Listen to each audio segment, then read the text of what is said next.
I didn't want to have to choose between work and my family. Do I grow my family? Do I grow my business? What does this look like? How do I go about it? Can't have both. You just got to bring the right people around you to help you see that. Welcome back to the BeHerVillage Podcast. I'm your host, Caitlin McGrayus. On this podcast, we talk about the real cost of having a baby and how we can better support mothers and parents, one honest conversation at a time. We are tackling all the difficult topics from whether we should go back to work, how we afford to take parental leave, daycare costs, preparing our homes, preparing our bodies, and surviving motherhood in 2025. Today, we're diving into one of the big questions that mothers often face when they have a baby.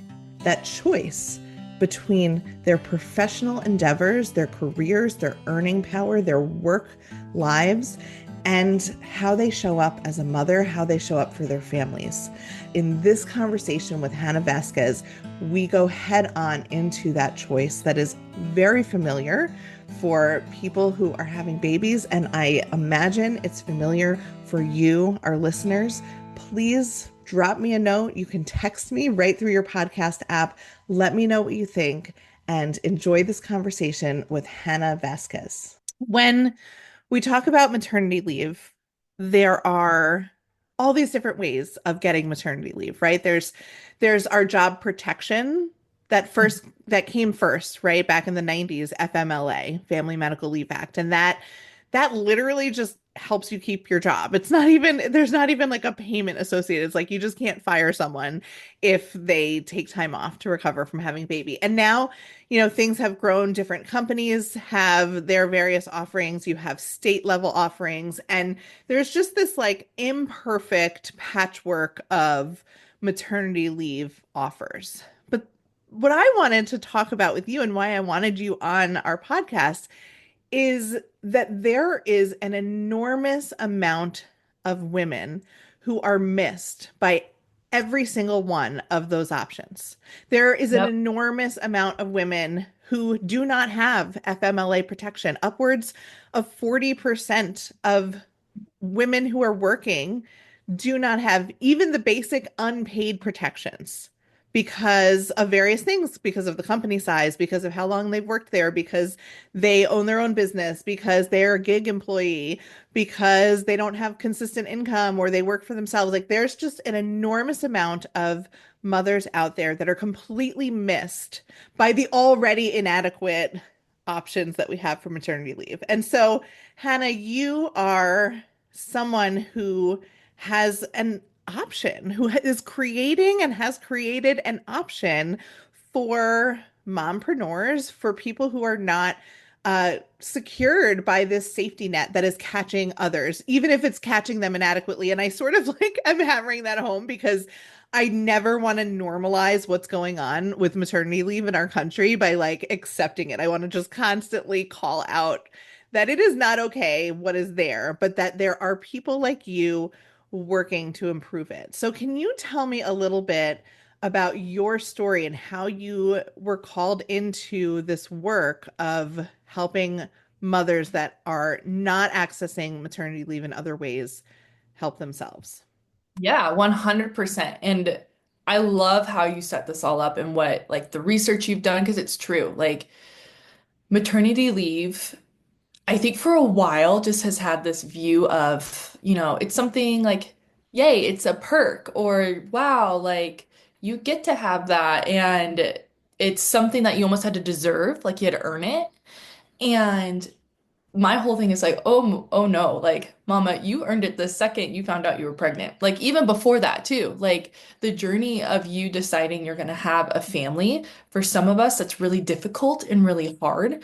And so, like, you earned it the second you were like, I'm stepping into motherhood. And so, for me and my story, when I was pregnant with my son, I worked at a church. I was in full-time ministry. I had resources. I had a team. And even having those resources in a team, it was still an incredibly stressful time. Because I was like, while I had a team, I was one person over my ministry. So, like, that, in a sense, for a business perspective, it's like you're the only one in your business. And I was the first one in a very long time with new structures that were in place to go on a maternity leave. So it was like, well, what the heck do we do? How do we handle this? And we're a church, so it's like it's going to be volunteer run. How do we do all of this? And incredibly stressful. But through that process, I had my son, decided I want to be home with him, and left ministry and started my business. And originally just started off like I'm going to be a VA, a virtual assistant for mompreneurs, because I'm in their same boat. We get it. Like we are building these businesses for our families, for like-minded women, for like just to change the world. And we're doing that, and I want to be able to support them. And as I continued in that journey, my husband and I, we have been having this hope and prayer to grow our family, and that has been very difficult for us. But in that process, when we were like, okay, we want to grow our family, what does this look like? I kind of had this like, oh no moment of I built this business to be home with my son, and I didn't want to have to choose between work and my family. So I built this, and now I'm back in that place of I have to choose. Do I grow my family? Do I grow my business? Do I like what does this look like? How do I go about it? And last time I had an organization and a team, and this time the business is me. Like I am your favorite VA. There's no one else. Like who else is going to come in, or am I going to have to spend an insane amount of money in order to do this? What does this look like? And so that's where I just started Googling. I was like, maternity leave VA, virtual assistant for maternity leaves. And amazing things were popping up of parental leave consultants and maternity leave consultants, which, yes, I love that, but that wasn't what I was looking for. Um, I was looking more of how do I have that support come in and help me figure out what a maternity leave looks like. And that didn't exist. It's not, at least from what I found, it's not out there. And so then it was like, well, I can't be the only one. I can't be the only one that is wanting to grow their family, wants to maintain their business because they've worked so hard to build this thing, and now they're stressing out about what does this look like now. Um, Kind of a way I've thought about it, and I even reference this in some of my materials. It's like maternity leave is like a pair of jeans. Now, right when I say that, I'm sure like it's like a pair of jeans. Don't talk about jeans right now. Like I look at them and I get anxiety. I'm right there too. But jeans are the most complicated thing where there's so many different styles, so many different fits, so many different. You can be one size and a completely different size depending on the brand, and there's colors, and there's, all these things. But nothing feels better than when you find like that perfect pair of jeans and you're like, I feel good. I look good. I've got like that confidence. Like this is what I was hoping for when I put on the pair of jeans. And that's where I was like, I want a mompreneur to feel like this when she is planning her maternity leave. Let's not get overwhelmed and stressed out with the different size cuts and colors because we know that's all there. But let's help you find that perfect pair, that perfect maternity leave that fits you and your needs and what you've been dreaming of, whether that's a 12-week maternity leave, a 6-month maternity leave, whatever that looks like for you, let's make that happen. And so that's where this kind of all came to be alive, really, is like how do we support one another because we're all in this for the same thing. We Mhm. all want we all want moms to be able to have a maternity leave. We all want moms to be able to heal, bond, and just soak in that time with their baby. And as I've continued on my journey of trying to grow our family, I've just come into this realization of maternity leave is so, so sacred, and it's more than the healing and the bonding, which that is so important, but it's like mama, sit, hold that baby. Look at this like beautiful masterpiece, this little miracle that you have, and you soak that all in because you will have your business. It's being taken care of. You will have that. But this time is so limited and you don't realize how fast it goes until you're out of it. So that's kind of like That's how it all the started. whole thing. So I am feeling so invigorated by what you're saying because there's a couple of things that are jumping out to me. And one of them that I like had a visceral reaction to is moms don't want to have to choose between work and their families. Mm. And that right there, that sentiment right there, I think it actually gets to part of the crux of our maternity leave issue because I don't know that women are thinking to themselves, how do I get a maternity leave? How do I hire a consultant to help me get one? Or how do I, as a solopreneur, how do I hire someone who can step in? I think that there's a much more black and white decision, whether it's right or wrong. I think, and I wonder if you would agree with me on this, that the decision feels like, should I keep working? Mm. Should I keep doing my business? Is motherhood the thing I should fully focus on now? Right? Like it actually becomes this like zero sum.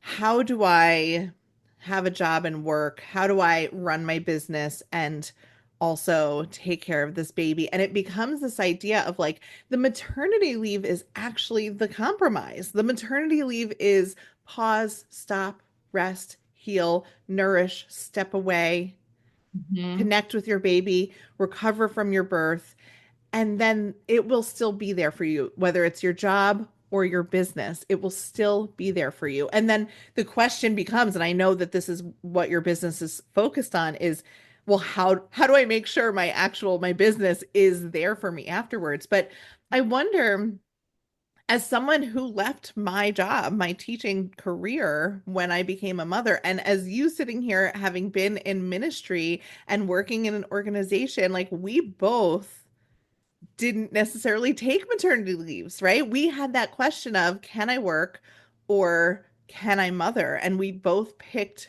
mothering with the work looking different. Yeah.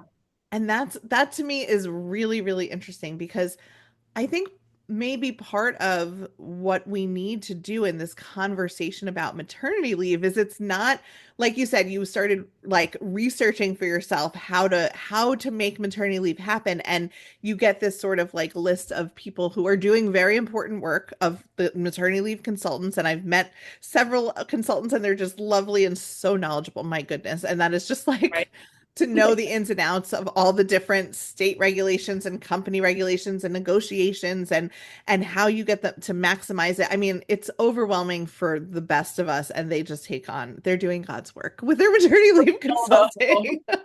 For real.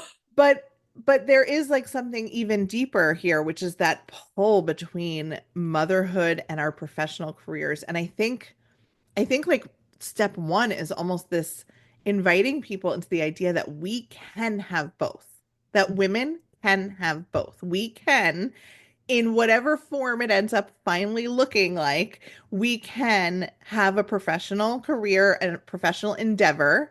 And we can be wonderful, amazing mothers, and we can be the mothers that we want to be. And that's like both in the immediate short term, right? That's like the weeks and months after birth. And that is in the long term with big kids. We are vibrant, unbelievable creatures. We're women, like we Yeah. can do these amazing things and hold these roles. And I just sort of like want to acknowledge that because there has been conversation and pull of like, well, like the trad wife trend. Like there's this like, are women, it feels like we're always not enough, right? We're not enough.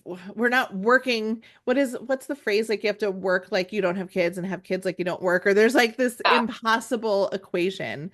And I think that when we talk about maternity leave, we're talking about that compromise Yeah. between the two of actually being able to have it all and do it all. And it's okay to want both. Mm. Like, I don't know. I remember like in my story when I was kind of wrestling through this, originally when I was pregnant, I was like, no, I'm gonna keep working full time in ministry. I'm gonna do this and I'm gonna mom and I'm gonna figure it out. And it was almost like because of like demands of, I don't know if it was society, if it was some of my coworkers, or even if it was insecurities within me of like having to prove to myself in the world that I can handle it all. when I started to realize like this is actually not what I want, like go back to teenage Hannah when she was dreaming of her future, she was dreaming of being at home with her babies. Like that that was just something that was always a part of it. And then even when my husband and I we were engaged and then we started talking about a family, it was I really wanted to be home, but I felt like I couldn't say that because I felt like, well, then I'm not enough. And how do I accomplish X, Y, and Z? And how do I meet these standards that I've set for myself and that society has set for me? And so I have to choose. And then it was like, forget that. I'm holding this baby right now, and he's only been like on Earth's side for 5 seconds. And I'm like, forget everything. I'm not Throw it missing out. this. Like, Throw it out. We're done. right? We're done here. This is the work now. I have Like, experienced that feeling. Yeah. yep. And it's like, I don't care. But there was a part of me that's like, I don't care about these expectations that I've put on myself, but I want to be home, but I also want something that's mine. And I don't know, like I want to be able to build something too and have goals and things that aren't solely related to momming, which isn't a bad thing. Like, gosh, I have so many goals for momming of like, can at that point it was like, can we just make it through 10 minutes in this day? Um, Those are great goals. it was Those like, are great newborn goals. right? Can we Like, get through the next 10 minutes? like he has been asleep for 30 minutes. We are winning. Um, but I think it was just like I wanted both. And it was confusing and conflicting of like, but that's not possible. Like how? Mm. Like I just chose this.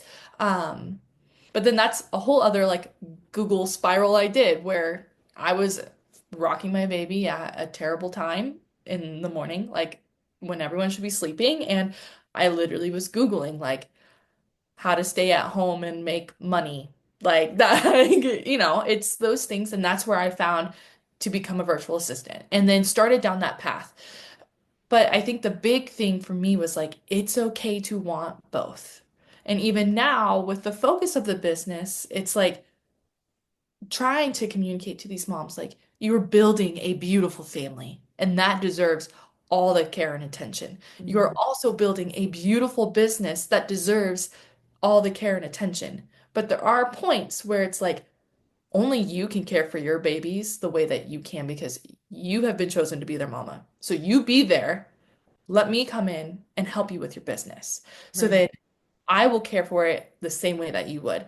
And it's just continuing to break down these, I don't know, these walls, these mental blocks that we put up of we don't have to choose. I like lately I've been saying, I'm so sick of the either or, let's do the both and. Mm. And that's a big deal, at least for me and my mindset, because I've been that person of it's either A or B. And if I can't figure it out, then I go down my parents would call it the impossible situation spiral of like, yeah, I can get real drama queen real quick of like, I love it. it's never gonna happen, or like this is gonna Hmm. fall apart and that's gonna fall apart, and I can't grow my family, I can't grow my business, so forget it all, and that's it. Where it's like, no, no, no, no, no, no. Sometimes we need that outside perspective. That's where like listening to this podcast episode could be exactly what you may need right now of like you can have both. You just got to bring the right people around you to help you see that Mm. because we can get so trapped in our own heads. We can. Oh my goodness. This is feeling so invigorating, and it's so interesting like how similar our stories are. I I left teaching and had my baby, and I had a very similar like they handed me this little 7.5 pound thing, and it was like I always say it's like my whole I had this like view of the world, and then it just like tunnel visioned. It also might have been the start of postpartum anxiety, acknowledging that completely, but like tunnel vision into this sweet perfect being, and now my whole world was about him. Yep. And I was his primary caregiver. I wasn't working. And that was the choice, right? The choice. It felt, and knowing what I know now, I might have made different choices. No, not for nothing. I would have hired a maternity leave consultant because it was, I say my story out loud today and I'm like, oh, maybe we could have figured something out, but that's okay. It is what it is. Hey, got you Everything where you are now. Everything got us like where we need to be. But I do remember him becoming my entire world, being a stay-at-home mom and like launching myself into that because that was the thing. And I, not for nothing, like I always knew I was going to be a mother, but I always knew I wanted to accomplish great things in this world. So for me, it was not dreaming of babies. I knew babies, I knew mothering was part of my future, but I've always wanted to accomplish things professionally. I've always wanted to leave a mark on this world. And I remember just sort of being launched into this stay-at-home momness, which I was like not home that much. So to call it stay-at-home mom, but like we're not working outside of the home, although I was working harder than I ever had in my life taking care of this little baby. I I remember those 2 years before I began my doula work and before I started working outside of the home and running my own businesses and entrepreneurship and everything that's led me to this moment now. I remember those 2 years of not working and only being a mom being the hardest 2 years of my life. And this is only my experience, but it felt isolating. It felt like my brain was mushy. I felt like, and this is again, this is not a judgment on anybody else's choices. The choices are hard and imperfect and deserve, your own nuance and intention. But it was really difficult to have my identity 100% wrapped up in mothering. And when I did go back to work, I'm going to say air quotes here, back to work, because I didn't go back to work. I actually did what I bet a lot of the people you're working with are doing, and a lot of the people listening to this are doing. I found entrepreneurship through mothering and wanting to work because I couldn't do a 9 to 5. I didn't want to do a 9 to 5. I still don't want to do a 9 to 5. Let's be real. I didn't want to do a 9 to 5. I wanted to be the primary caregiver. I still wanted to know and spend all that time with, my baby, my toddler. And at that point, when I went back to work, I had 2 kids at that point. But entrepreneurship added work hours. I would do it like when my husband got home from work and grad school, I would then go out to meetings and I would hold workshops and I would do doula work overnight and all these things. And it added to my workload and also created this like I carved out this adult time and adult stimulation and income coming in, and it filled up my cup in a way that I could then show up as a mother in a better way.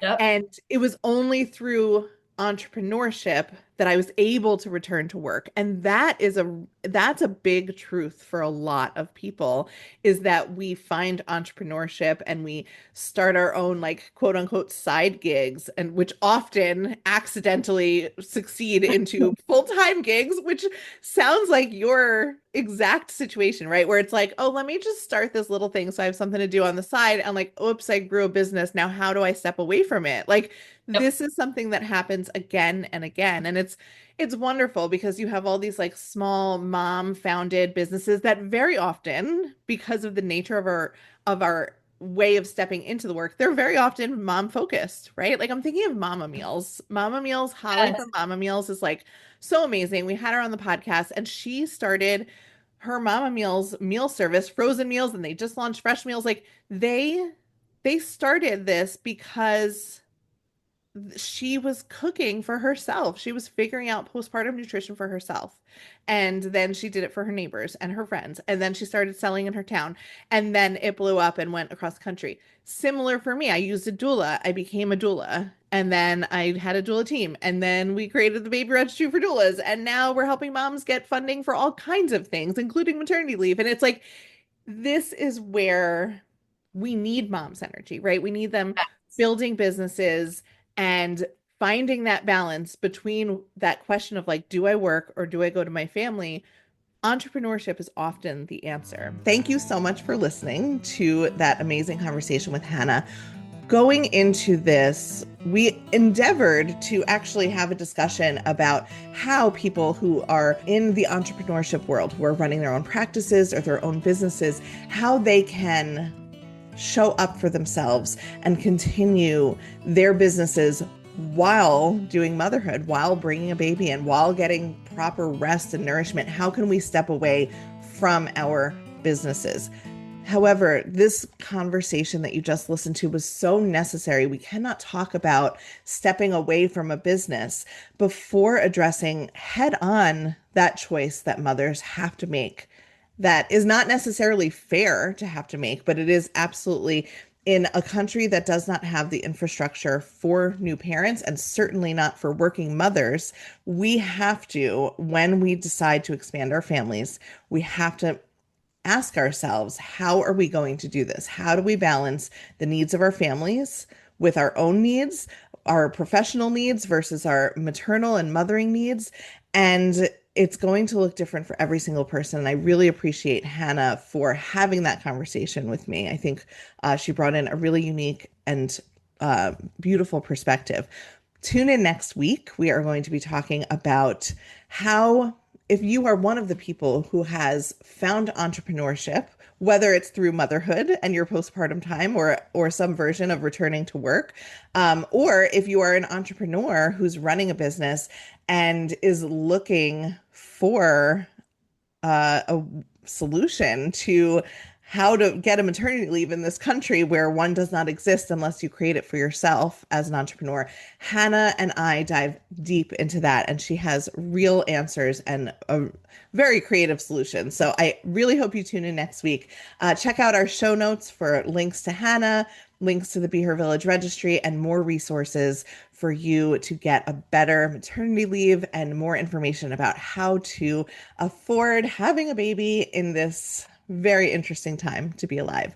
As always, thank you so much for listening to the Be Her Village podcast. I'm so grateful for each and every one of you. Tune in next week for the next episode. Bye.